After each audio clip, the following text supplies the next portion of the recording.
සුබ දවසක් වේවා මගේ දරුවනේ. අද මම ඔයාලත් එක්ක කතා කරන්න යන්නේ උඩරට නර්තන සම්ප්‍රදායේ අංගහාරයන් පිළිබඳවයි.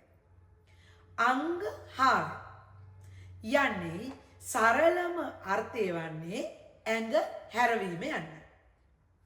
උඩරට, පහතරට, සබරගමු යන නර්තන සම්ප්‍රදායන් තුනටම පොදු අංගහාරය වන්නේ මණ්ඩිය, එසේත් නැතිනම් මැන්ඩියයි.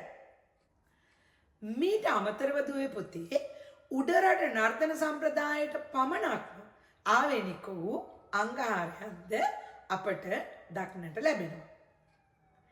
එනම් මැන්ඩියට පහත් වූ විට දෙයත් දෙවුරට සමාන්තරව අර්ධ කවාකාරව තබා ගත යුතු වන අතර පාදයේ පරතරයට සමාන්තරව දෙයත්වල පරතරයද තබා ගත යුතුයි.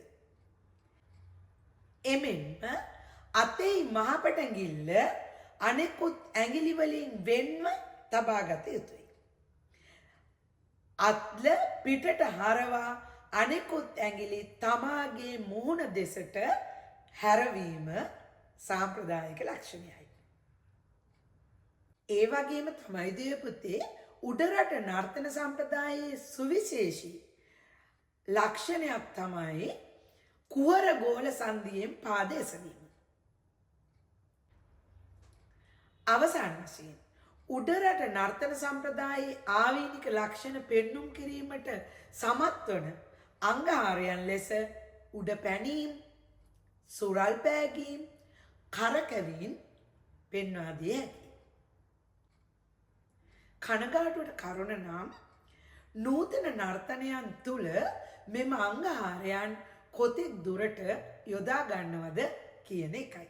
නමුත් බොහෝ නර්තන ශිල්පීන් මෙම පාරම්පරික ලක්ෂණ ආරක්ෂා කර ගනිමින් තම නිර්මාණ කිරීමට අද බොහෝසේ වෙහෙසෙන බවකුත් අපට දක්නට ලැබෙනවා.